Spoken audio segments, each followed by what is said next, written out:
rise of the bayonet lastingly changed warfare in Europe as more and more armies relied on this weapon in the 17th and 18th centuries. It increased not only the infantry's defensive capabilities, but also its shock value and its firepower.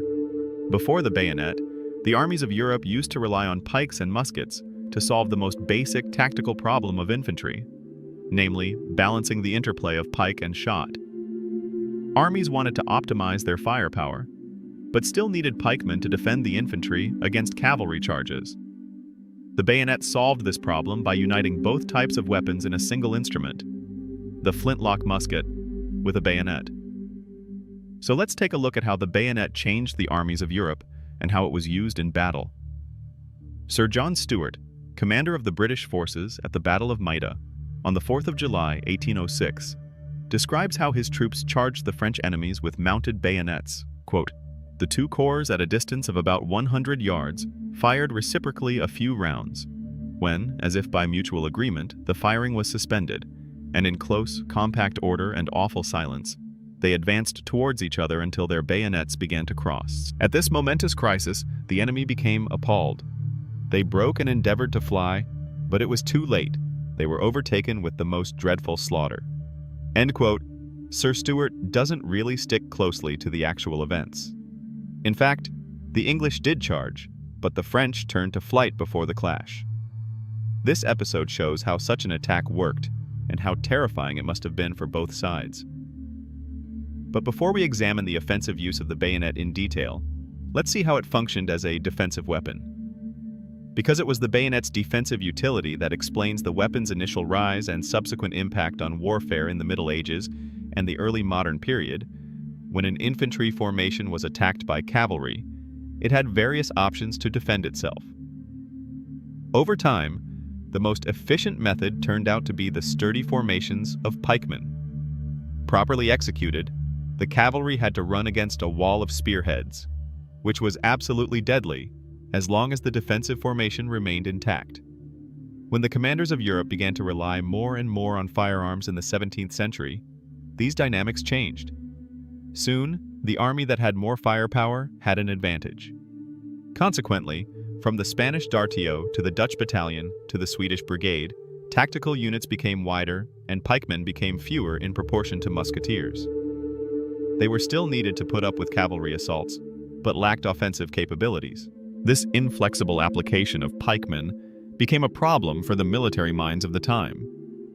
They strived to improve the offensive shock effect of infantry without reducing firepower in order to expand operational possibilities. A solution was found in the first half of the 17th century, when the bayonet made its first significant appearance. The origins of the weapon are unclear, but the authors of World History of Warfare, which is widely regarded as a standard reference regarding military history, assume the idea of the bayonet was born when some musketeers began to insert long knives into the barrels of their weapons. They did this to improve their chances in close combat and to obtain an improvised half-pike with which they could defend themselves against cavalry. Inconveniently, the knives often got stuck, rendering the musket useless. Then, around 1640, the plug bayonet was developed. It was still inserted into the barrel, but it could normally be removed without difficulty. It seems like the idea had been implemented a little earlier in China. A bayonet proper is first mentioned in a Chinese military manual from 1606, which describes a rifle with a barrel into which a sword could be inserted, making it almost 2 meters long. The Chinese called this rifle sword. The plaque bayonet had one big disadvantage. It prevented loading and firing the musket while it was mounted. The problem was first solved by none other than Sébastien Leprétre de Von-Bon. The famous French military engineer, he introduced new bayonets to the French army that could be fixed to the side of the barrel. These so-called socket bayonets were attached with a kind of ring instead of a plug, and were set off to the side so that loading and shooting were still possible while the bayonet was mounted. However, loading while the bayonet was peeking out above the barrel is very dangerous, especially in the heat of battle, as numerous reports of hand and arm injuries show when finally, the much lighter and even more efficient flintlock rifle became widespread in the 17th century. European armies increasingly relied on the bayonet until it eventually replaced the pike completely in the early 18th century. Tactically speaking, the defense of infantry against enemy cavalry remained quite similar. With bayonets, usually the formation under attack formed a compact, sturdy square and placed their bayonets in front of them at Waterloo-Wellington.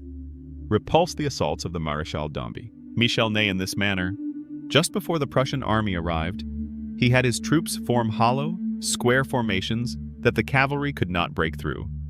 Since Ney had neither infantry nor artillery at hand to break these formations up from a distance, his cavalry could do nothing but circle the squares in search of a weak spot while they were being shot by Wellington's infantry.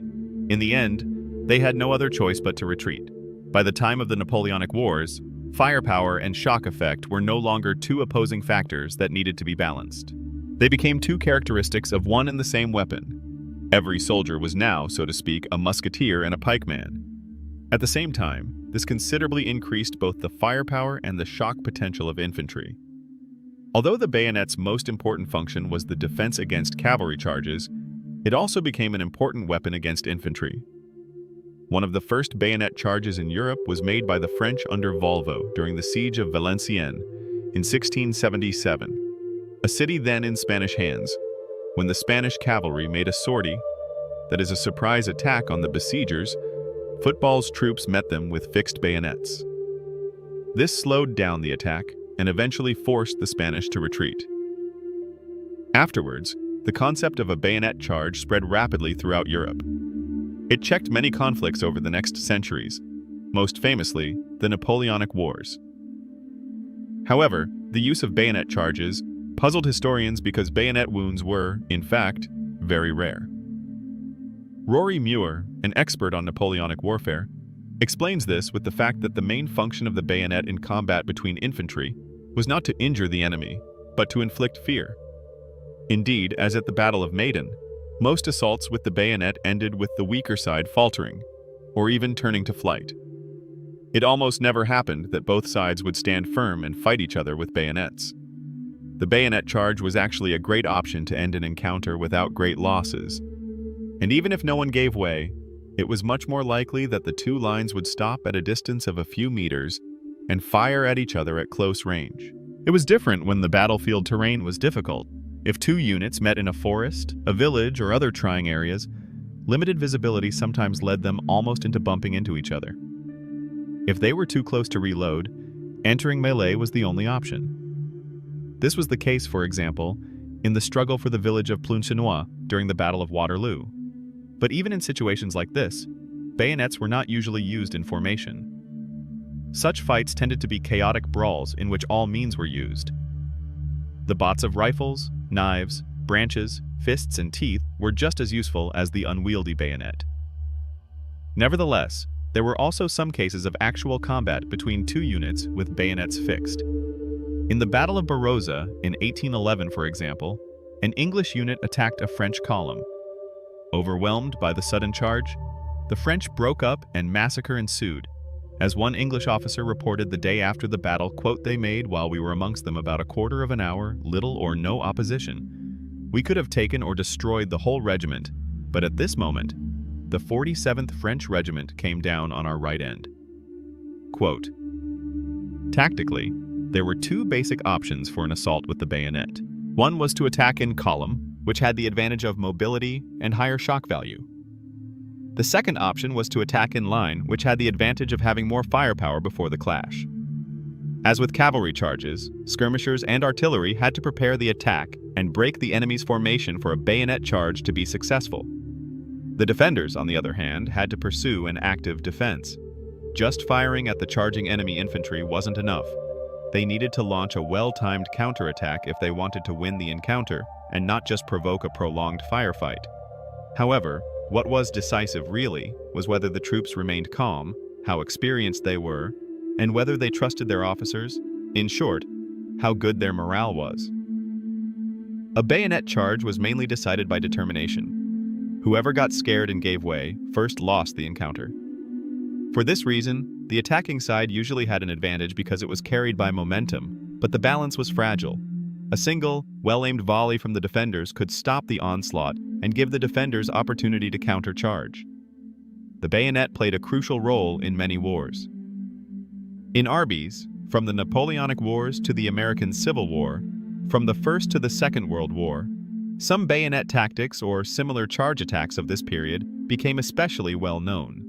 For example, the Highland Charge of the Scottish clans, the mass assaults of the American Civil War, and the Japanese Banzai Charge. To this day, many armies still use to bayonet, but as the shock effect of infantry has lost much of its importance and firepower has become even more central.